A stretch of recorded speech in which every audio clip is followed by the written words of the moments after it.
بسم اللہ الرحمن الرحیم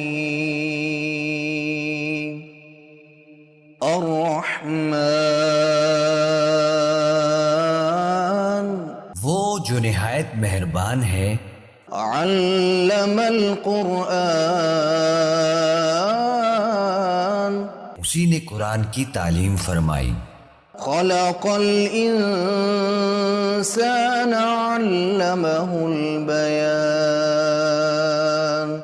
اسی نے انسان کو پیدا کیا، اسی نے اس کو بولنا سکھایا۔ الشمس والقمر بحسبان سورج اور چاند ایک حساب مقرر سے چل رہے ہیں، والنجم والشجر يسجدان اور بوٹیاں اور درخت سجدہ کر رہے ہیں۔ والسماء رفعها ووضع الميزان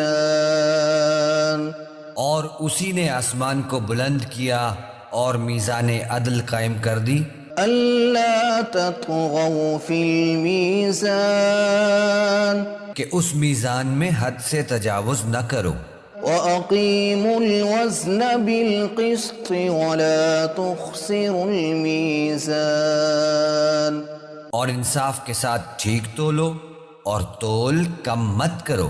والأرض وضعها للأنام اور اسی نے خلقت کے لیے زمین بچھائی، فيها فاكهة والنخل ذات الأكمام اس میں میوے اور کھجور کے درخت ہیں جن کے خوشوں پر غلاف ہوتے ہیں، والحب ذو العصف والريحان اور اناج جس کے ساتھ بھس ہوتا ہے اور خوشبودار پھول۔ فبأي آلاء ربكما تكذبان تو اے گروہ جن و انس، تم اپنے پروردگار کی کون کون سی نعمت کو جھٹلاؤ گے؟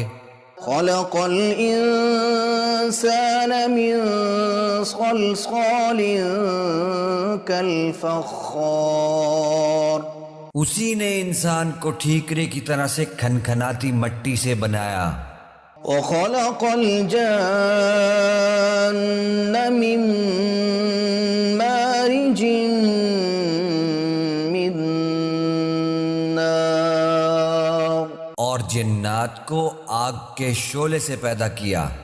فبأي آلاء ربكما تكذبان تو تم اپنے پروردگار کی کون کون سی نعمت کو جھٹلاؤ گے؟